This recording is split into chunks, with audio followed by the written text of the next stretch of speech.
Hello everybody, welcome to a hot and lovely day here at the Hockenheim ring as we are back on iRacing in the brand new Super Formula cars. We are here today for a top split race with a strength of field of 3.1k. We are starting at the back for what is going to be an absolutely mental race, so make sure you watch this all the way to the end. But we are on the green flag. We are underway here for 21 laps around Hockenheim and the order of business for the first lap. As per usual, if you watch my videos, you'll know we're going to take it easy. We're going to try and play it safe because it's so easy to have a little bit of contact, as we've just seen just up ahead. A couple more places gained off the start there as a few people ran wide at turn 1. And we're going to, just like I said, take it easy. Hot spots are going to be turn 2. And as you're going to see, almost immediately we are proved right. There is a collision off to the right-hand side. 2 more places gained just by avoiding that. And we're already up into P21 from the last row of the grid. So a really good start there for us as we head down towards a hairpin. Look ahead though, you're going to see Henry Ward here has got absolutely no straight line speed whatsoever. We're going to take advantage of that, dive down the inside and take the position up to P20, but there is a lot of smoke. What is going off here? There's 2 cars off on the circuit, another one spearing back across. We've got a car flipping over the circuit. There's a car in the wall on the right hand side, left hand side. What on earth has happened there? We are up into P15 after half a lap. What absolutely crazy scenes here at the Hockenheim ring. We'll take a look on the replay of what on earth was going on there in just a second, but we've got the rest of the first lap to complete yet as the time screen goes a little bit mental there. We are in P15 as we head towards the stadium section. We're going to throw the car in and you can see there's more smoke. There's another car off on the left. There's a car off in the wall on the right hand side. I believe that is going to be Trevon Lane, one of the early starters in this race. I believe he started up in P2, and just like that, 1 lap completed from P25 on the grid. We are now into P13. One of the craziest first laps I think I've seen in a very long time. And we are in a very nice position now to try and challenge for a top 10 in this top split lobby. Like I said, already made up 12 positions. Can we try and make any more up? We go very wide through turn 1 there. Slightly abusing the track limits, but can we get a move? You can see Alexander Amond up ahead. Goes a little bit defensive. We're going to just send it around the outside. Try and see if we can use the nature of that corner to get the inside for the next one. Yes, we can. We're up into P12. This was an absolutely mental start. Barely had time to take a breath. But some incredible racing so far. Chaos everywhere. And can we try and get a few more positions? Well, we've already made up 12, 13. So let's see if we can do it into the hairpin. Going to think about a move here on Lawrence Lucero. We think about going for a move. But in the end, no. We're going to brake. We're going to try and get the cutback. See if anyone makes a mistake here. And indeed, someone has. That is Scott Lefebvre off the circuit, rejoining just ahead of us. We've got to run. Can we get the move done here? Where are we going to go? Left? We're going to go right? No, we're going to go straight into the back of him. A little bit clumsy from me there. Not going to get any places done, so we're going to consolidate that P12. But let's have a look at some of the absolute carnage that happened on that first lap here on the replay. And it started off at turn 2. As you can see, the red and blue car there just going to make a little bit of contact and ends up spinning right across the Marlboro McLaren liveried car. Very unfortunate for those two. As we head into the hairpin, here is what caused the carnage. Someone getting a little bit too ambitious on the brakes and takes out 1, 2, 3 cars already.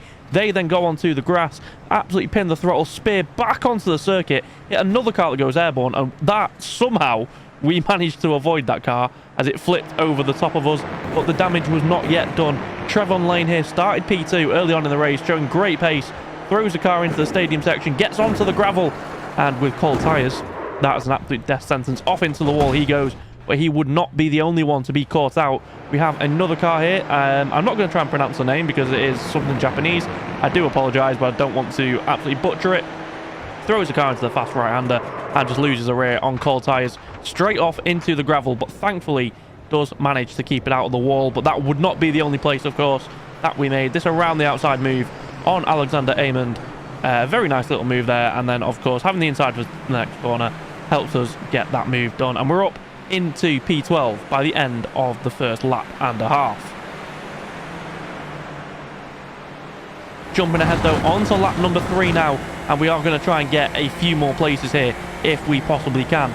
But unfortunately for us, we're going to have a little bit of a scruffy turn 2 here. A lot of rear end lock-in meant that we massively overslowed, and we're actually, rather than attacking, going to be under pressure. Alexander Amond right behind us here in the slipstream in that Gulf McLaren liveried car. He's going to try and get the move done up the inside into the hairpin.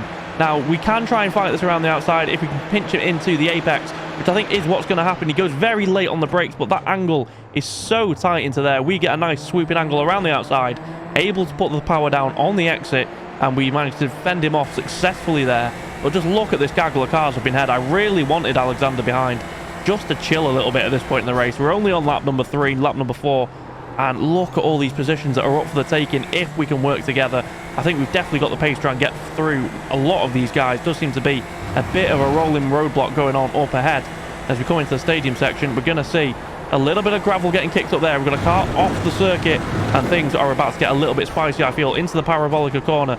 The Banks corner, there's a little bit of contact on the exit between two cars there. More contact on the exit, two cars off to the right-hand side, and we're into the top 10 already by the end of the third lap. What a mental race this is. Let's have a look at the replay and try and work out what has happened there and see if we can find out who was at fault for that one. You can see a little bit of contact on the exit there. Car goes off onto the circuit, and there's a little bit of netcode involved in that one, but both of them off into the grass, thankfully not into the wall, so they will be back into this race, but definitely not what they would have wanted to see as we head on to lap number 5 now. And we've already made up 15 places. Why should we stop there? We're going to try and see if we can get a move done up ahead. Lawrence Lucero is going to make a little bit of a mistake locking up there. That's going to give Scott Lefebvre the run as he gets a nice little switchback onto this long Parabolica straight, and they're probably going to be side by side. Yes, they are. Lefebvre pulls out of the slipstream, and we've got a battle on our hands just up ahead for P8.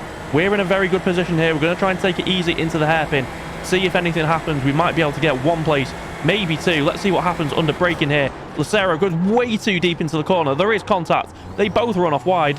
We get the switchback, and that is another 2 positions. We're already up now into P8. We look at the replay. Here's what happened. As you can see, there's a lockup from Lucero and puts him on a very narrow line onto the straight, which gives Lefebvre the run. He's going to tuck into the slipstream a little bit just to try and get that overspeed, and then pulls out as they run side by side. There's us in the background. And yeah, like I said, we were just in a watching briefing. We knew this was a chance that something was going to happen. If we could get a car off the circuit, we might be able to nick a place. But in the end, Lucero just goes so deep into the corner. Massive bit of contact there. We slide it up the inside. That's 2 positions gained, and we're up into P8. But that battle between Lefebvre and Lucero would not end there. Lefebvre actually got a bit of a better run out of the runoff that he went onto. He gets the place done. And Eamon actually sends an absolutely fantastic move there around the outside. We're up into P8, loving life though. However, it wouldn't last very long. At the end of lap 6, we're off the circuit there. Massive bit of oversteer. Lefebvre manages to get through. We're going to go defensive because Eamon's got to run as well. And he's actually going to pull off an absolutely worldy of a move there around the outside of turn 1. Not a move you see very often, but he's absolutely nailed that. And I have to say, I was rather impressed, even though I did slightly have my pants pulled down there and lost 2 positions. We're going to see if we can try and get them back on the straight. I'm not sure what the straight line speed of these 2 guys is going to be like, but if we can try and get a move back done, try and consolidate our place inside the top 10, we know we're going to be in for a good race. Now, we know we've got a double slipstream here, so we're going to have to brake a little bit early, looking for the 100-meter boards where I was aiming for, but look at how early there Eamon gets on the brakes. We've locked up, we've tried to avoid a collision, and it's not quite worked. We've had an absolute nightmare there. I think we've taken out, I think it's 2 cars. Yeah, Eamon and Lefebvre. Lucero's gone off the circuit as well. He must have tried to avoid us. I just totally caught out there by the closing speed. I think, personally, I think Eamon broke a little bit too early for that corner. It's completely caught us off guard. We had to release the brake to avoid rear-ending him, and by that point, we just could not get the car stopped. We'll see on the off-board replay here. Like I said, we're looking for the 100-meter board, and that's, you know, even that's still a little bit early. We hit the brake, nearly rear-end him, moved to the inside. We had to release the brakes to try and avoid just locking up straight away. Locked up anyway, and just caused absolute carnage. Yeah, not my finest bit of driving there. Hands up, that's totally on me, and yeah, just getting caught out. You'll see it more from the T-cam shot here as we head towards the hairpin. I said I was just very conscious. We had the double slipstream. Didn't want to go in with too much speed, but in the end, you know, it didn't really matter. When you see the closing speed there, had to release the brake to avoid just going straight, and yeah, not the best bit of driving of my racing career, if I'm being honest with you. But we've got to get our head down now onto lap number 7, and going to have to see if we can try and get that top 10 place back. The cars ahead did manage to slightly pull away, but Eamon and Lucero, once again Lucero, is up ahead of us, and this is going to be the battle now, really, for the top 10. I think me and Eamon are carrying just a little bit of damage, and of course my tyres are absolutely crying after being locked up as they were, so I don't think we're going to be able to really scrap for anything better than 10th, but we've got 2 cars to get through. We're going to try and focus on that as we head down onto a new lap, lap number 7. We come down towards turn number 1 now. You can see it's a car going slowly there. I think that is a back marker. It's going to spear off to the right here. Huge contact. Somehow, I think Eamon's got through. Yes, he has. Lucero hasn't, unfortunately. We've gained 1 position. So, yeah, that was a back marker that has taken out Lucero there. But what on earth has just happened? We're going to have to check out another replay. And I just can't believe how many accidents are going on in this race. It is the black and gold car of Henry West that we overtook on lap number 1. Getting all out of shape through that final corner. He is a lap down, of course. They should really be getting out of the way of these cars. We're going to keep an eye. Look at his line through turn 1. He goes very, very wide there. Not quite sure what's going on. There's a little bit of contact and it just sends his car veering off to the right. Both of them into the wall. Somehow Eamon managed to avoid it. But unfortunately for Lucero, he is out of the race. We're up to P11 and we would stay there all the way up to lap number 13. You can see the cars up ahead have absolutely cleared off. Eamon and I suffering with a little bit of damage from the collision, so it's going to be a private battle, I think, for this P10. Just not been able to get close enough so far, but can we try and get a chance now? We're firmly in the slipstream here as we head towards the hairpin, looking to try and avoid what happened last time. So we are going to brake a little bit early, see if we can get a better exit. And it's not going to matter in the end, because look at that. Eamon goes way too deep into there. We're going to get the run on the exit. We're side by side now as we head towards the kink, which we will have the inside for, and we have the overspeed as well. This should be a nice easy move as we come under braking into the Mercedes grandstand corner. We brake late, we throw the car into the corner, and we are ahead at the apex. But you can see the rear tyres really not enjoying that one, and we are going to have our work cut out towards the end of this race. And that will continue right onto the next lap. This is lap 14, about 6 or 7 laps to go at this point, and we are under attack from Eamon. He had the slipstream.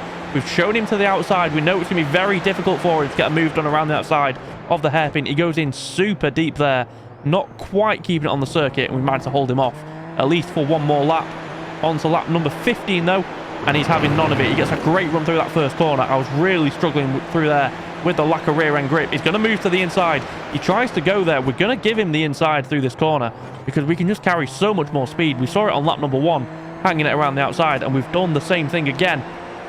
But here we go. Once again, onto the Parabolica straight.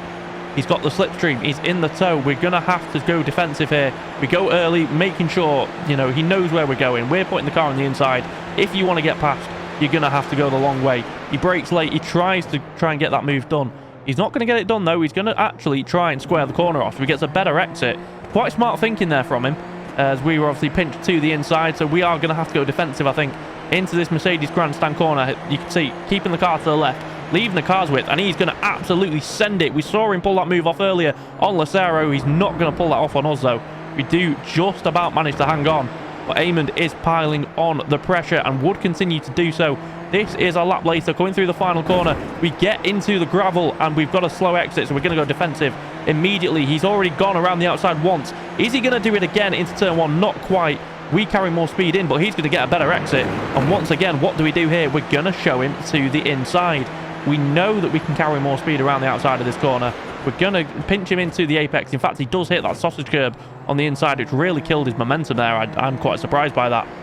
But we have the inside for turn 2. We've got the run onto the straight, and it's deja vu. He's coming at us once again. He's a little bit further back this time, though. So even with the slipstream, we know that we should be able to keep this done. Just covering the inside there. He thinks about going for a move on the inside. In the end, does go for that outside move for a 3rd time. And it's unfortunate for him, 3rd time unlucky. Doesn't get that move done.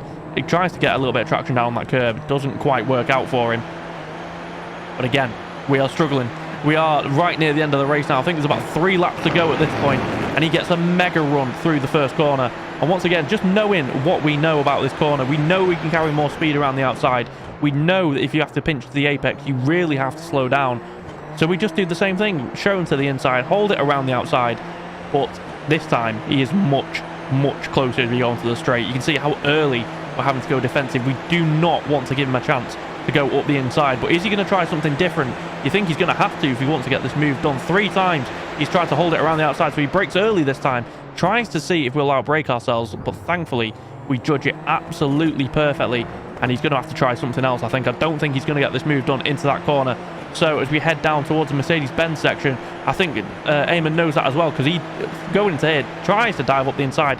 Never quite alongside us there. Bounces over that curb. and he loses an absolute ton of time there, unfortunately for him.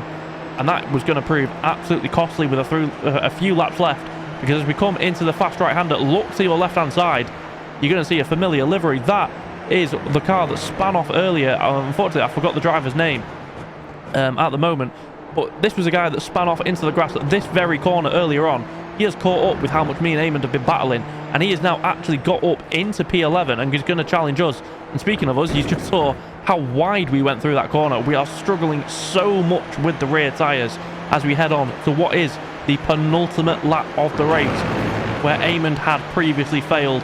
Frank Mossman here in the car, I ever just remembered his name. He's got 2 laps to try and make a difference. But as you can see, coming through here, just look how much more speed he's able to carry through the corners. We've got no confidence, no grip, and we're just hanging on for dear life. So we're going to try and see, with a lap and a half to go, we know he's probably got 2, at best 3 opportunities to try and get this move done. So here, into the hairpin, defensive immediately. We're not going to give him that inside line. We've used it to great effect so far against Eamon, and once again, we nail the exit. Bit of a slide there on the exit, but Mossman also has one as well, and that is probably going to keep us safe on the run down towards the Mercedes-Benz corner. And at this point, I know that we have just got to try and keep it tidy, and then we are going to have one last attack on the final lap of the race. I mean, just look, he can run wide onto that curb, he can run very narrow and wide onto this corner, and he loses no time at all. Our tyres are absolutely shot by this point, and Mossman has all the grip in the world. He sends it through there. You can just see the closing speeds we head towards the carousel corner. Not able to get a move done into there though, because it is a very short braking zone, and we just know one more lap now and we have secured a top 10 in top split super formula, which is absolutely crazy. One of the highest strength of fields I think I've actually ever raced in at 3.1k, and we are one lap away from securing a top 10. Mossman here right into the slipstream as we throw it into turn 1. We go a little bit wide there, just didn't have the grip, and this time we're going to defend the inside line. We're going to do something a little bit different here. We know that he has watched us and our defense on Eamon, so we're going to have to do something a little bit different. We do carry the speed through. We're still side by side, but he's going to have the inside onto the back straight, and this is it for P10. We're side by side, getting wheel to wheel, a little bit of a wheel bang there, and you're going to see massive contact. We're lifted off the air. We're going to have to downshift. We lost that much speed, and Mossman's going to go defensive. He's got the move, but we are not best pleased with that one. So we absolutely launch it into the corner, hang it around the outside, and we manage to get the place back. And with such a poor exit off that corner, that is going to be it for Mossman. No idea what happened there. It looked like a little bit of contact, maybe netcode, but it means that we cross the line and just hang on to a P10 in top split. Mental race, 15 positions gained, and definitely one of the most chaotic and fun races I have had in a very long time. That one was filled with drama and was such an intense race, and if you enjoy intense racing, then I suggest you check out the video on your screen now.